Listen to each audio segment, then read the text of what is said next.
This Week in Sparkling Water.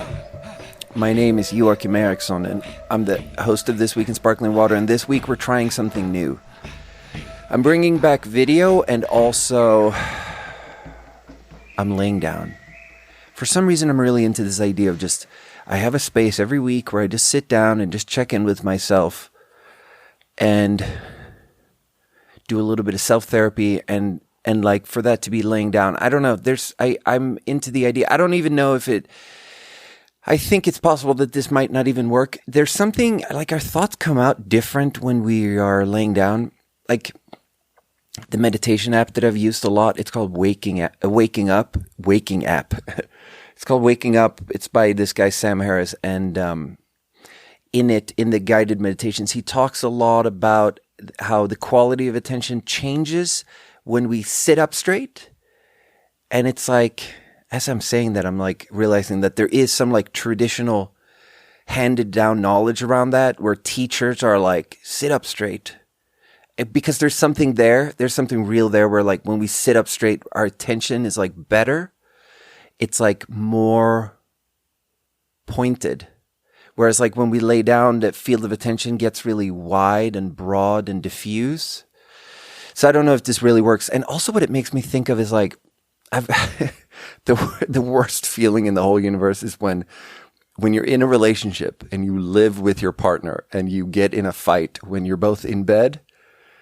It's like because it's like, there's something that just drives you so much more crazy, first of all, about fighting in your relationship because you don't have anywhere to retreat to. So it's like, it's one thing to like have a fight at work and then you retreat to your safe place at home or a fight with a friend and then you retreat to your home. But it's like when the person you're fighting with is in your home, and if your home isn't enormous, there's just something extra bad there. But then when you lay down in the dark in bed and you're about to fall asleep, but you get into a fight, it's like, it's got all the makings of like the worst. It's like the bed is, in a way, psychologically or something, the bed is like the safest place. But then the worst part of it is like the fights don't make any sense. Because like when people lay down, like we can't structure our thoughts properly, which is why I think this might be a bad idea to do a podcast laying down. But like sometimes when I'm in bed and fighting, or like when I'm laying down and in a fight, I can just feel how any kind of like counter argument or whatever that I'm trying to come up with is just, I'm really fighting to get to any kind of thought. Like the thoughts come out way slower. There's just like this molasses quality to laying down where things just really slow down. And yeah, it just, I don't know. Oh God, my marriage was full of, when I was married, there was a lot of fighting in bed. But I was hanging out with this buddy yesterday, and he was telling me how he has 2 kids now, and he was telling me how he grew up in a family where they didn't fight. So he's so bad at it that when his wife tries to fight with him, he just immediately gives up. And it's like, that's just something he does because he doesn't know anything else. But for me, it's like, it took me so long to realize that that's just what you should do, because there is no winning.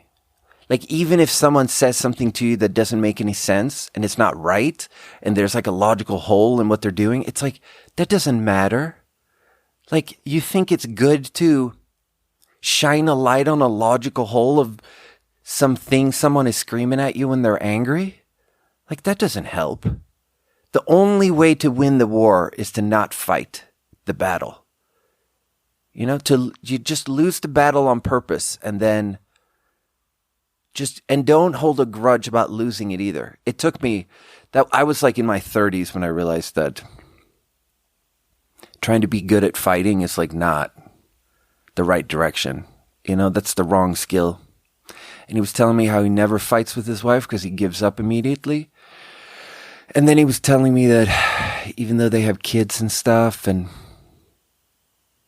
I don't know, it's a little bit private, but he was telling me how they still have sex all the time. And it's like, it just made me happy to think that there's someone out there that has certain things figured out.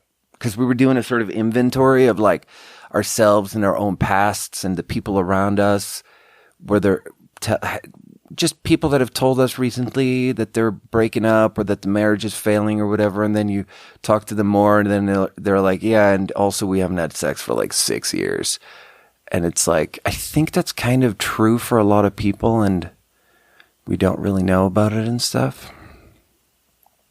Anyway, dude, I just took a shower and then immediately after the shower, I put some socks on and then immediately after I stepped in some water and then I was going to record this podcast and I'm walking around my house and my whole mind is working on the heavy lift, the task of not thinking about how uncomfortable it is that I'm walking around with wet socks because I just put them on and it feels so wasteful to take off completely clean socks where I just stepped in some water. As I'm saying that, I'm realizing I should have taken them off, let them dry out, and then considered them clean again because I only wore them for like 30 seconds. But I just gave up and I just had to put new socks on, you know? Yeah.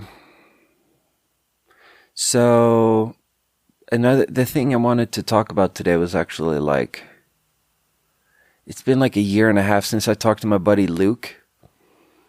I don't know. Is there anything to say about it?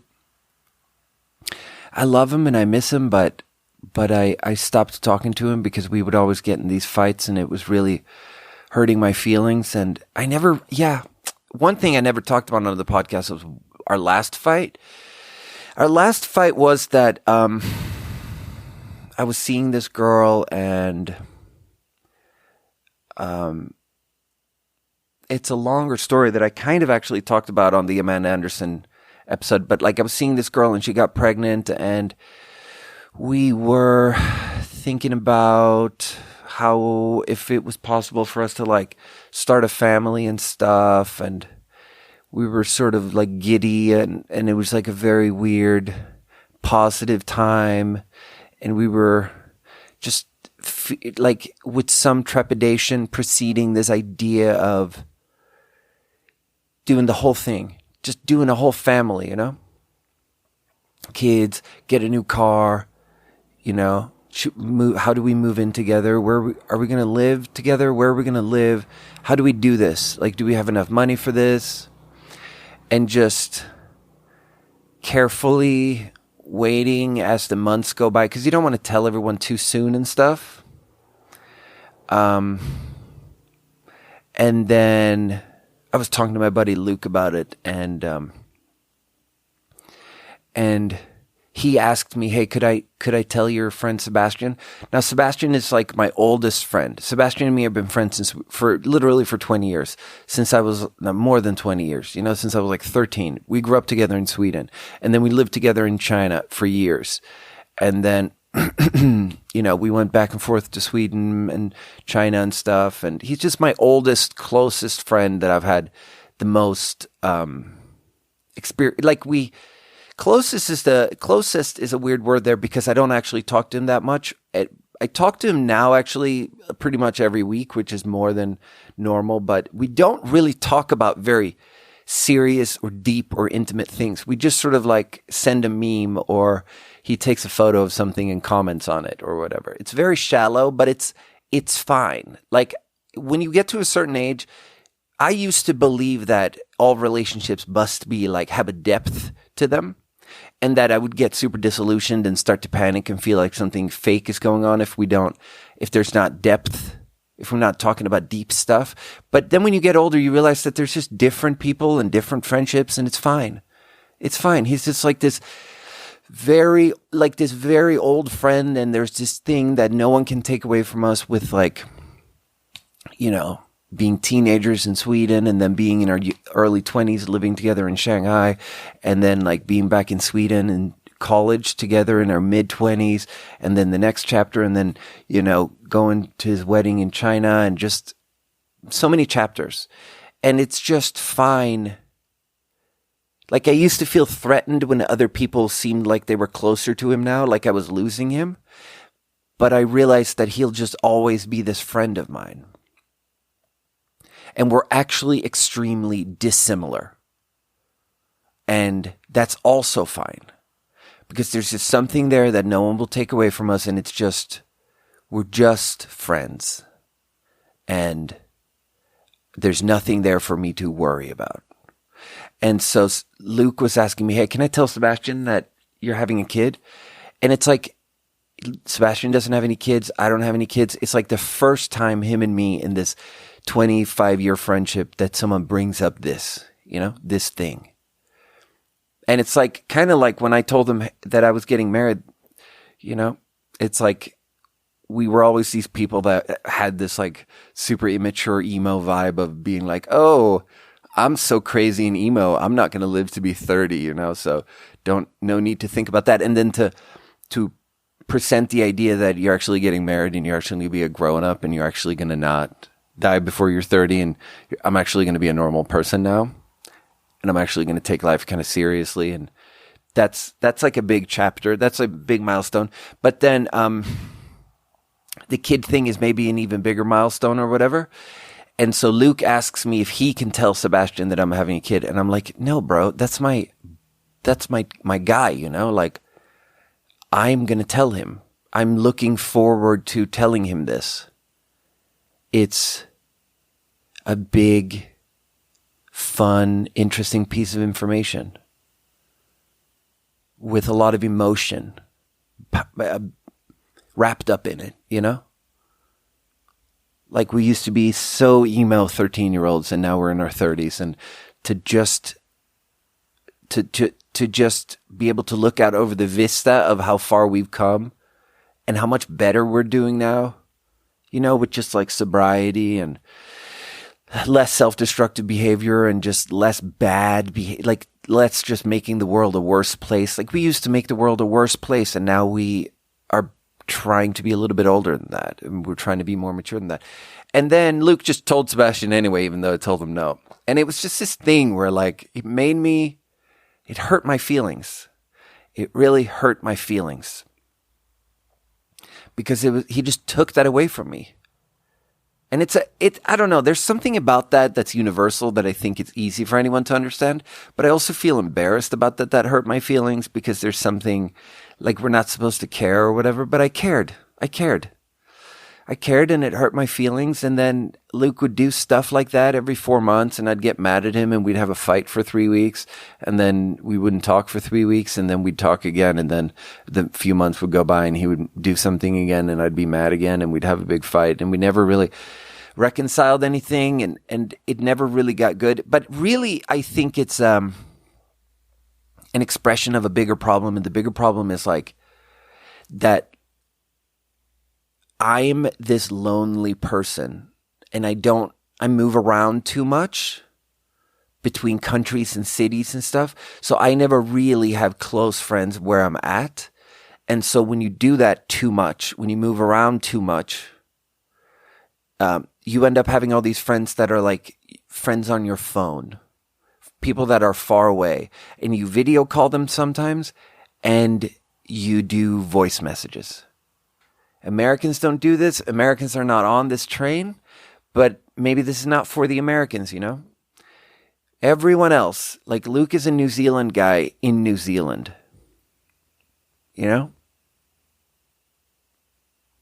And I never see Luke in real life, and we were just two lonely people who for some reason maintained this friendship through video calls and voice messages, even though we live on different corners of the earth or whatever, and we would talk every single day a lot. And I think that's an expression of like dysfunctional loneliness because there's something to it about having a friend that's just on your phone. There's something to it that's like, it's similar. It's similar to addiction problems. And bear with me for this comparison here. I've talked about this many times, how like the thing about addiction problems, the thing about me with drugs and alcohol, even with just like weed, was that it's always this yearning for something. So you travel towards that thing, but you never get there. And so even when you're there, you're not there.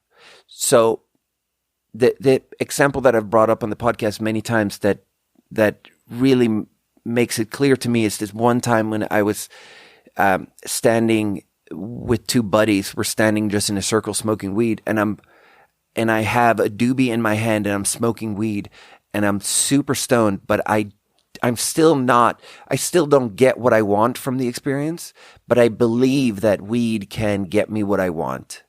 And so I say out loud, we should go smoke some weed, as I am smoking weed. And I wasn't joking. I wasn't trying to be funny. It was just an expression of a desire. It was a desire to travel towards, I was feeling sad and anxious. And I believed that weed could make me feel not sad and anxious. And nothing was ever powerful enough to make me not feel sad and anxious. So even when I was smoking weed, I still thought, oh God, I'm not explaining it very well. I'm not explaining it very well because I'm laying down. I also think my voice sounds different because I'm laying down. But anyway, there's something about always, one beer is too many, 1,000 beers is not enough. There's something about that's like you want to travel towards something, but you never actually get there. And there's something about loneliness and having a friend just on your phone that's similar. And it actually makes you spend more. I don't know if this is true, but sometimes it feels like it makes me spend more time being social. Like my best friend right now is this girl, Sam. And Sam, I haven't seen Sam for 10 years. And I talk to Sam every day for probably 2 hours. And Sam, we leave each other voice messages and we do video calls. And sometimes I have a day off and I want to get a lot of stuff done. And I check my phone and I have a bunch of messages from Sam and I'm like, okay, I'll check these messages and then I get a bunch of stuff done. And it's like, I can literally spend an entire day, like she will leave me. I don't know if you can really understand what I'm saying here. She will leave me 1 hour of voice messages. And as I am listening to them, I will respond along the way. I will pause her voice message and then respond and send her a 6-minute voice message response to something she's saying 10 minutes in. And then I'll keep listening.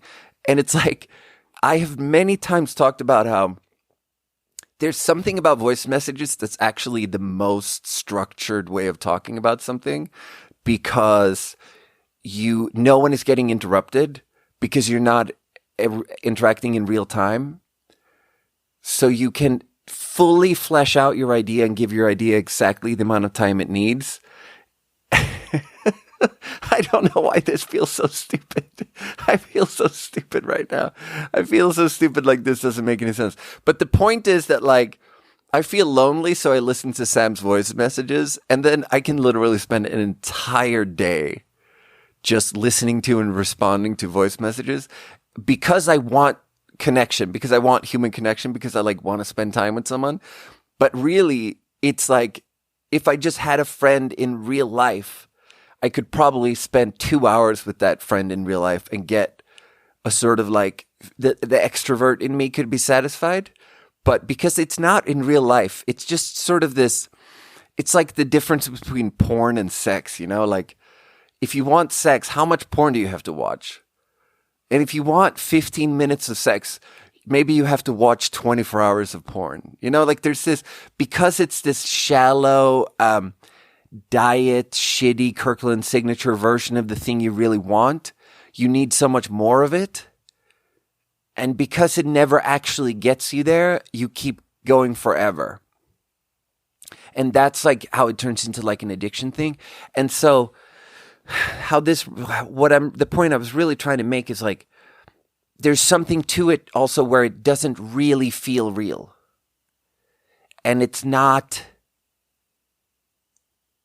like the true ethical framework of a friendship maybe doesn't feel completely present. And like when Sam tells me something is a secret, I like don't file it away in the same secret compartment in my brain as when someone in real life looks me in the eye and says, look, this is a secret. Like my whole life will be ruined if you tell someone this. And I think maybe in the same way, And now I'm actually standing up for Luke here. I think maybe because Luke and me, we haven't seen each other for 10 years. When I tell him, hey, so this girl I'm seeing, she's pregnant and I'm going to start a family. And he's like, hey, that's so cool. Can I tell Sebastian? And I say, no, I obviously want to tell Sebastian myself. And then he just completely ignores what I say and just tells Sebastian anyway. It's like, maybe that's mostly maybe part of what that's partly an expression of Luke being a shit person. Sure. But maybe it's also an expression of the just whimsical, it's very ethereal. It's got this like see-through fabric quality. Like having a friendship where you never see them in real life, it has this sort of like fluttering see-through fabric quality where it's not really there, you know? It's not really in the room with you. It feels very unsatisfying and also meaningless. But it's like, yeah, I don't know. I wonder if pretty soon we'll have like VR headsets that capture our whole face in a meaningful way where you just pop a headset on and then you sit on a couch and then you look over on the couch and like your friend who's actually in Thailand is sitting there next to you on the couch and you can talk for an hour and a half and it's like, it actually satisfies the animal part of the brain that wants to be social in a full way. Because what we're doing right now doesn't. You feel me? Yeah.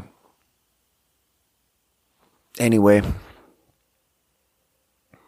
Sometimes when I'm like 4 hours, like when I sit and I'm like, oh, I was supposed to do stuff today. And then I'm like 4 hours into sending voice messages back and forth. And I look at this wall of messages that are left that I still have to listen to.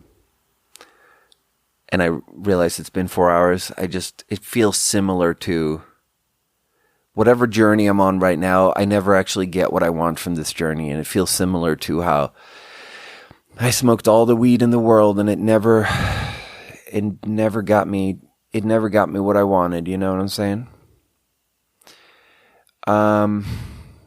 But yeah, anyway, maybe there's something else. What else is there to talk about? So I mentioned this last week that like I posted on my Instagram and my Facebook that I published a novel, that I self-published a novel, and then today I logged in to the back end and looked at like my Amazon back end, and I looked at if anyone bought the book, and 40 people bought the book. And it's so funny because I'm supposed to be so embarrassed. You know, like 40. I'm supposed to be so embarrassed because that's supposed to be such a small number. But it's just, I've never enjoyed the luxury of having anything be successful in any sort of like internet way where something is successful in a way where like, oh, 10,000 people are watching me right now. Like it's never, it's never been like that. So for me, I don't know. I really think that it's like we start on zero. We start on zero, and then when we're born, we start on zero. And when we notice that one person is seeing us, that becomes our frame of reference. And we're like, oh my God, one person knows that I'm alive. I feel loved. I feel like there's a human connection. My frame of reference is one. And then we grow up a little bit and we have a friend circle, and it's like we have 8 friends in 3rd grade. And you're like, wow, I have 8 friends. I actually feel kind of good about that. My frame of reference is 8. And then if you never blow your brain up with like, I don't know, it's so interesting. Like I was talking to Kaya at work, and Kaya is like this, I don't know, what is she now? She's probably 20 years old at this point, but I've known her for 2 years, and I think she maybe wasn't even 18 when I got a job at Holbrook or whatever, and she was already working there. And she's like really pretty in this sort of young girl way. And then this one time I asked her if she was on TikTok or whatever, because I don't know why we're talking about it, but she said she's not on TikTok. And I was asking about why. not suggesting that she should be on TikTok, because no one hates social media more than me. But she described this thing of how there was some viral dance or something that she did. And because she's like a pretty young girl, she did this viral dance and it went viral and she got like 350,000 views.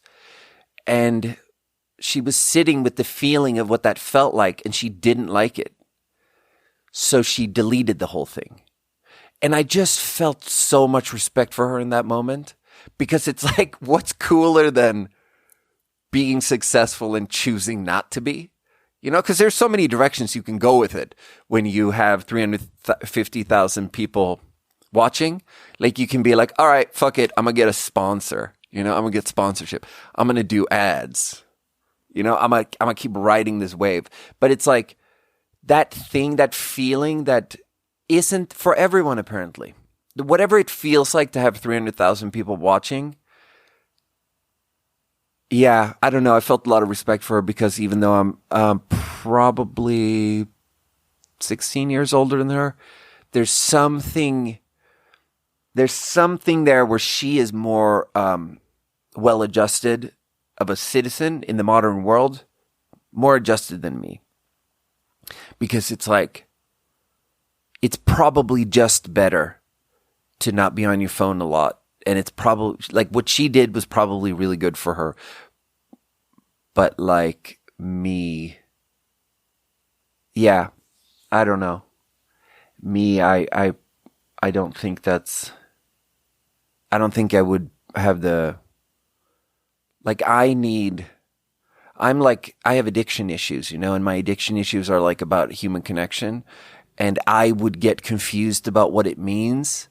And I would be like, oh, this means that I'm connected to 300,000 people. And then my frame of reference would just be ballooned up to that. And then it would have to be that size again for it to ever register, like for the needle to move. But instead, now, I've never broken away from, I don't know, man. I've never, because it's so gendered. Is it gendered? I don't know. I say that it's gendered because there's been a number of times recently where someone who is a girl has told me about something where, like, yeah, on the internet, I get thousands of these. I get thousands of these messages. And I'm like, oh, as a boy doing me, I've never gotten 1,000 of anything. You know what I mean?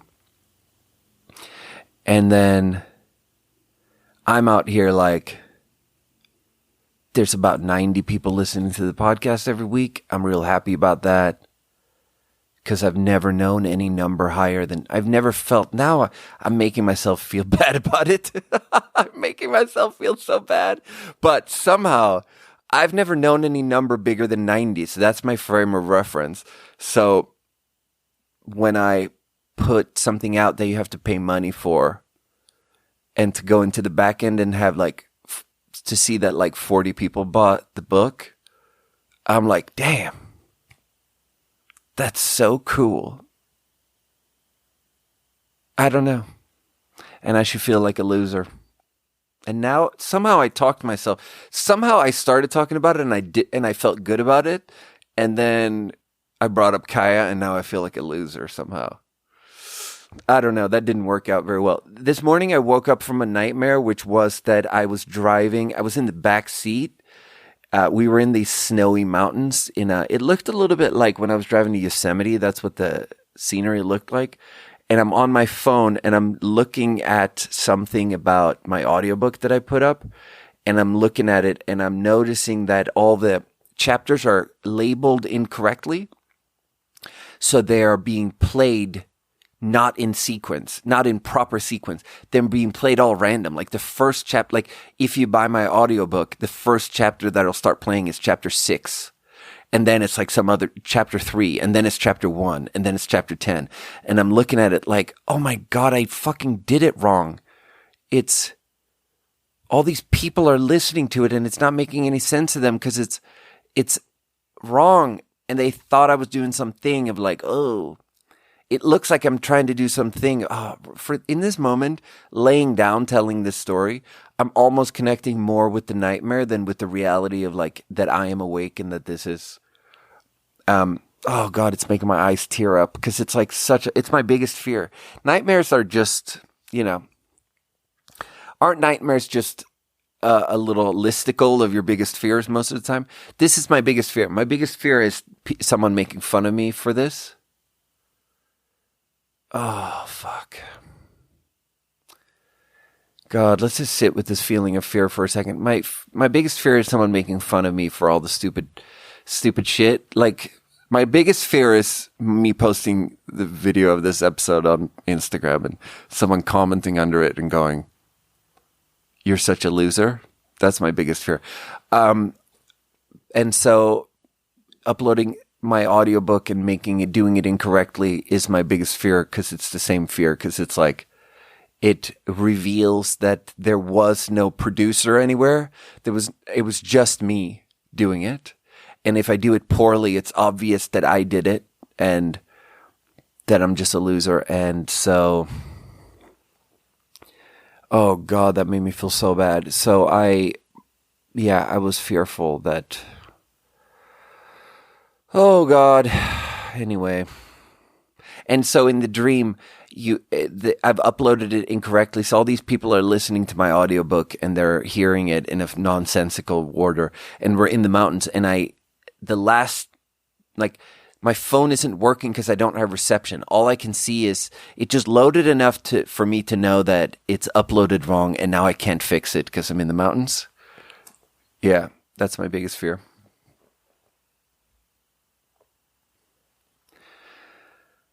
Oh God, maybe I should drink water. It's funny because that's like another problem here. Like I have a sparkling water podcast where the idea is that I'm going to be laying down for the whole thing. But you can't very well drink water while laying down, can you? All right, so maybe it shouldn't be fully laying down. Maybe it should just be kind of laying down. So, water of the week here is Castle Rock water. Freshly sourced from Shasta Spring. That's cool. That's pretty close. Shasta. I bought this so I live on the ridge, which is what the locals call this area that is probably the shape of a ridge. It's probably a mountain ridge. And to drive to work, I have to drive down a winding mountain road that then hits a bridge that goes across a river that goes in the valley between the two mountains. And then I drive up a winding mountain road. And then I get up, and then we go down again, and then we go up. And at some point there, I get to something called the Ridge. And it's famous for it's full hippie.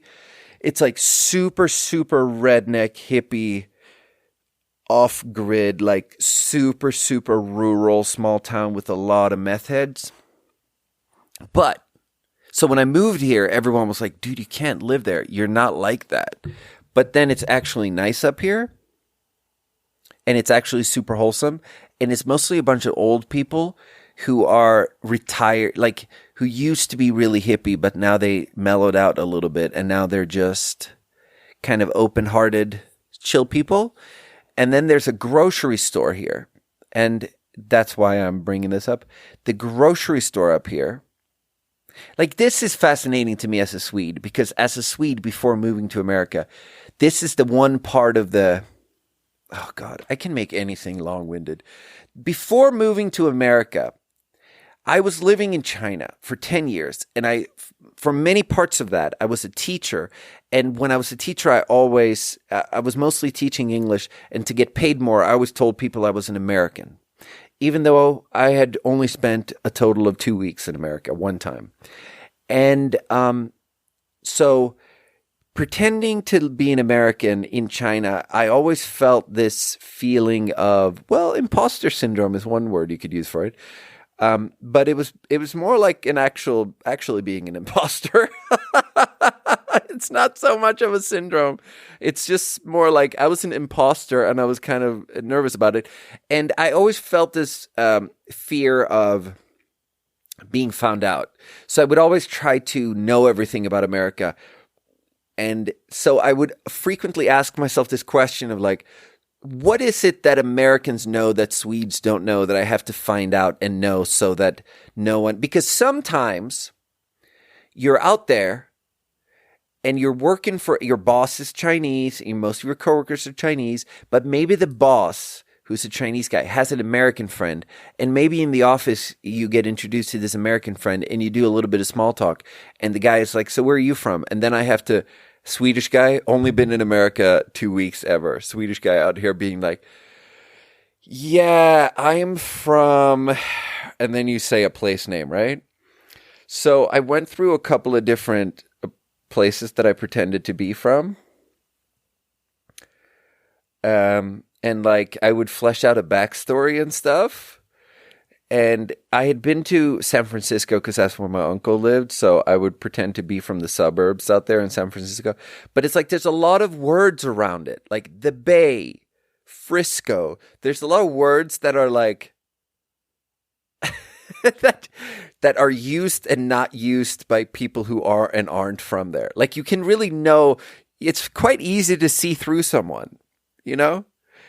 But so I remember when Google Maps came out with like Street View, and I remember just being on Street View a lot and just looking at streets and looking at what stores were called, because I felt like I didn't have a good sense of like, what are stores in America called? Are they called Johnny's? Is it called like Johnny's? Is it called the Crab Shack? Or is it called like, you know, what is it called? And so I bring that up because, yeah, I don't know. One funny thing was that for a good 5 years, I had a resume that I would send out when I wanted to be a teacher. I'm like 22 years old. I'm living in China. I have put together a resume about how I went to college in the U.S. and like I'm from the U.S. and I went to college. Both of those things are not true. I made a fake degree and stuff, and then I listed like my high school and college and stuff, and like I just found like a high school, and it's just so stupid. But so there was this place called Victory Academy. I don't know anything about it, but it was like outside of San Francisco or something. And I wrote that as my high school. And then me and my buddies, we would, I had some French friends who would sometimes try to pretend to be Americans to make more money. And it worked less well than when I did it, but it worked a little bit. And then I would just let them copy my resume. And then they would be like, should I change some of the words? And I'd be like, yeah, change some of the words. You know, don't pretend to be from the exact same place. And they would like Google it. And then I remember one of my buddies, this one time he was going to copy my resume and pretend to be from there, from where I was pretending to be. And he just sent me this screenshot of, if you Google Victory Academy, there's this website where you can learn more about a school. Like, it's clearly aimed at prospective parents who are considering putting their kids in this school. And you can see different star ratings for the teachers and stuff. But then if you scroll down, there's a pie chart, and it's a demographic pie chart, and it's like the racial breakdown of the school. And Victory Academy, the school that I've for 5 years said that I went to high school at, if you look at it, there's absolutely zero diversity at this school. It is 100%, no fraction of anything else. It's 100% of students at the school are African American. It's so stupid. It's so stupid to think that that's funny, but I thought that was funny. And he just sent me the screenshot and he's like, hey, dude, maybe you should change it. Oh, God, it's so stupid. But anyway, so I remember being fascinated with certain questions, including the question of, what are actual stores? Like, what are stores called? And the answers are weird, man. The stores are called stuff like Safeway. Like, Safeway is the name of a store. Like, what does that mean? And like, that's the thing, dude. If you're pretending to be from America and you have the accent nailed down and you've watched all the TV shows, no one in a TV show has ever mentioned Safeway. But if you're in China and you're pretending to be from America and you're some guy, some American walks up to you and you're shooting the shit and he's telling a story and he's saying, yeah, and then I went to Safeway, you can't be like, what's a Safeway? Because they're going to see right through you. But the point of why I'm telling this story is because I bought today's water at the grocery store up here on the ridge, which is named differently than regular stores, because the store is called Mother Truckers. It's called Mother Truckers, which is like, okay, so it sounds like motherfuckers, but it's also like, here's the thing, it has nothing to do with truckers. Like that, like maybe that would be a funny name for a store if you're on a highway where a lot of truckers and lot lizards hang out, but that's just not the case. Anyway, Castle Rock water, unflavored, and it even says lightly carbonated spring water. So I'm going to just, that's nice actually. Like, it's a little bit different from the most modern form of sparkling water is this thing where they try to do super, super fizzy bubbles. But a more classic European thing is actually to take spring water and just lightly carbonate it. And it's fresh as fuck. Does the unflavored sparkling water have a smell? No.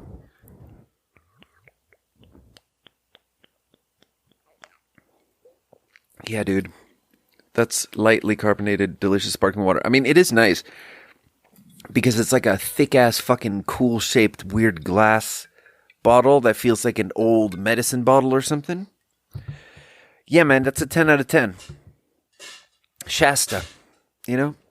That's Shasta.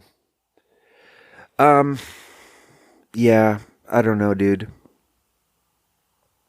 I was talking to my buddy Sam yesterday, and she was telling me how one problem in her marriage is like food, where like her husband has this idea of what food should be. Food should be that you need to sit down together. The wife needs to approach the man about how food is coming up. And if the wife doesn't approach the husband about it, then you have a little micro fight about it. And then there's a little bit of like, why are you such a shit wife? That's the context, right? And then she tries to work on stuff. She's like in film school at UCLA and tries to write a script. And so she's sitting and trying to focus and trying to write and really struggling with it. And there's a big writer's block thing. And she needs not to be surrounded by bad mojo and stuff. And so it gets in her head of how having to put together food in 2 hours is fucking me up and I can't focus because of it. But then I asked her if she'd heard of this concept of girl dinner. Because I think, dude, it's so fascinating to me how we have these shallow memes in our culture. And now I mean meme in the bigger sense, like in the academic sense of what a meme is. Like a meme is these micro comedy things on the internet, but they, in a bigger sense, in the academic original definition of meme, it's all the imagery, all the cultural imagery that we can sort of refer to. So like a pre-TikTok meme that's like old, that has always existed, is this concept of like, it's annoying when you ask your girlfriend what she wants to eat, what restaurant she wants to go to, and then she says, I don't care, I'll go wherever. And then you suggest something, and then she says, I don't want to go there. And it's like, well, bitch, why don't you suggest something? Like, that's a meme. That's a thing that has existed for longer than I have been alive. That idea of that conflict or that disagreement in heterosexual relationships.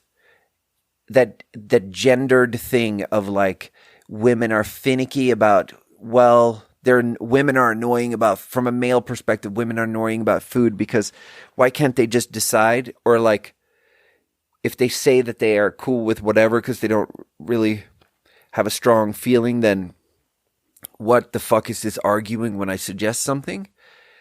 That's a meme that's existed for a long time. And then this girl dinner meme is presented on TikTok where someone sings this little. So for the 5% of the audience that have never heard of girl dinner, let me explain it. It's like this. Someone on TikTok sang to themselves a cappella off key. This like the words girl dinner. And we're like this, girl dinner, girl dinner. And then to the audio of that singing, they film weird combinations of food that they will sometimes eat for dinner. And it's always sort of like a motley weird combination of snacks. It'll be like half a bottle of Triscuits and like, you know, something that might be a condiment, or maybe like pickles, or maybe like 5 olives, and then like a cake pop from Starbucks. That's girl dinner. It's like 5 things that don't seem like they would go.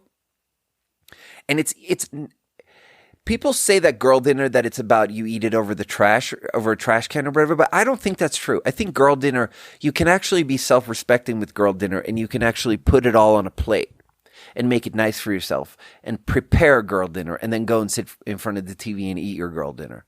But it's like 3 small snacky things that you put together. The 3 is kind of key, and the concept of how they shouldn't really go. And so that's girl dinner, right? And then I watched this video of a girl breaking down what girl dinner made her realize. And it is the fact that, like, it's probably true. Oh, little Shasta, little straight, freshly burped from Mount Shasta burp there. It's probably true that there's a difference in caloric intake between men and women. Like, women bodies, okay, and I don't mean that I don't mean those words in a transphobic way, but like, women bodies need, have probably a lower caloric,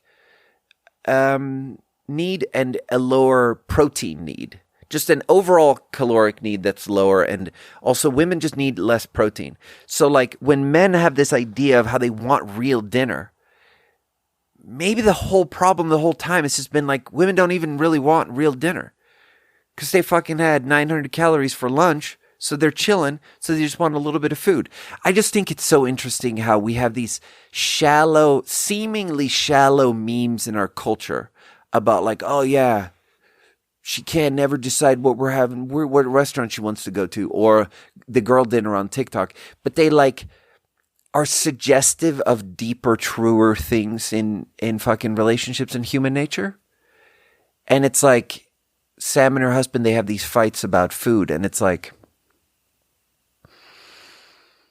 without the memes, it's hard for us to understand ourselves. I think that we have there's so much like collective consciousness wisdom in us when we really study the tiny little micro 3-second audio clip joke that becomes big because everyone feels it a little bit. The stuff that becomes really big is suggestive of deep truth. And there's so much wisdom there that's like handed down. And it's why I really believe that the meme makers are the leader. They are the cultural leader. Like, they are the great philosophers of our era. There's no one I respect more than the people who make the memes that become the really big thing. And you know, one huge thing of why we should respect them almost infinitely is that there's so little credit involved in the meme making. Being a true meme lord, like, we don't know who's saying girl dinner. And the fact that this person is out there and she's saying those words because she had this idea of like, isn't this kind of funny to think that I'm a girl and I have dinner and it's different than how boys have dinner. And so I eat these 3 weird combinations and I'm going to sing about it and I'm going to make this TikTok video, and then it goes viral, and then everyone else does the video. And then all the girls together realize that they do this thing that's kind of different that they never really talk to each other about until someone does a TikTok video about it. And then the original girl who did the audio doesn't even get credit. Like, do you understand how fucking enlightened Buddhist that is, to not even take credit for being this like incredible philosopher who puts out this idea that sweeps the earth? Like, an idea that just through straight sort of true free market, or whatever you want to call it, word of mouth, just like not forced in any way, like whatever the opposite of a Nepo baby is. The thing where it's not because your dad's a producer and you have clout and you become famous because you get to be the protagonist in fucking Hunger Games or whatever. No Nepo baby shit at all. You just put out a video and everyone feels it a little bit. So everyone hits like, so it goes super viral, and everyone gets to thinking a little bit about it because it is suggestive of something deeper. And then you don't even get credit. No one even knows who you are. Like, do you understand how true, like, Buddha, if Buddha was alive today, Buddha would be a fucking meme maker. Because the thing of, what's more enlightened than Buddha? Because Buddha took credit, like, we know his name. We know his name and his story, and even though he fucking transcended and it's the ultimate death of ego and fucking Buddhist teachings and writings and a lifetime of meditation practice and all this fucking stuff that isn't supposed to be about taking credit or something, but we still know what your name is though, so you're kind of taking credit. Like, you're kind of a brand though in the end. Like, like how I'm not fucking enlightened. I'm fucking on camera, Like I can be honest about how there's no ego death here. I put my name on this shit. But it's like, God, I fucking respect meme makers so much. Anyway. I don't know. And then just the freedom of the joy of feeling recognized and recognizing yourself in the memes of our era. It's just there's so much there's so much spiritual liberation there. And just this thing of like, I don't know, I've watched so many videos of girls that are just like, oh, I didn't realize that anyone else was feeling like this, but I actually feel an incredible sense of peace, and it's such a weight off my shoulders when my dude that I'm living with goes away for a few days so I can get a break from like having a big meal for dinner, because I don't want to have a big meal for dinner. He does. And we just don't have the language of saying, nah, I'm not actually that hungry because I don't actually need that much food. Like, I need so much food personally. I probably consume 3,500 calories. Like, I have such big dinners. Like, I have a weird thing with food, though, where I don't really eat until 6 p.m. And then I have like 3 really large dinners in quite quick succession, because at 6 p.m. I'm hungry in this incredibly hollow, cavernous way. So I'll eat like an enormous meal, and then it will not, even that will not really, satiation won't even really be there. Or like even 90 minutes after an enormous meal, I'll be like, shit, man, that was one of those things where I was so empty that I could just eat one more, and then I'll eat another huge meal an hour later, and then at midnight, it's ice cream, And like, I'll frequently have a very large plate of spaghetti and marinara sauce and meatballs at like 1 a.m., Because that's my caloric intake. And then there's some, then there are women out here that are like 1,400 calories a day. Anyway, there's such a beautiful sense of like the democratization. Oh, I can't even say that word. Democratization of the tools of making sound and video and just audio recordings and just making memes. The giving of the tools of that to everyone is so beautiful, and it makes it so that we can all just put an idea out, and then out of the 100,000 ideas, the one person that just has this idea that just feels universally true to everyone, that gets to just be put in front of everyone. Like, I think there's really a way for us to be grateful about social media and memes, like, because there's so much there. There's so much wisdom there. Us speaking in conversation with the algorithm, just humanity in conversation with the algorithm. There's just so much, the waves back and forth. It's really just like, oh God. Anyway, whatever. I think that's the whole episode, but yeah. Anyway, I think I just have to call it there. I got to go do something else. I love you guys, and thank you for listening.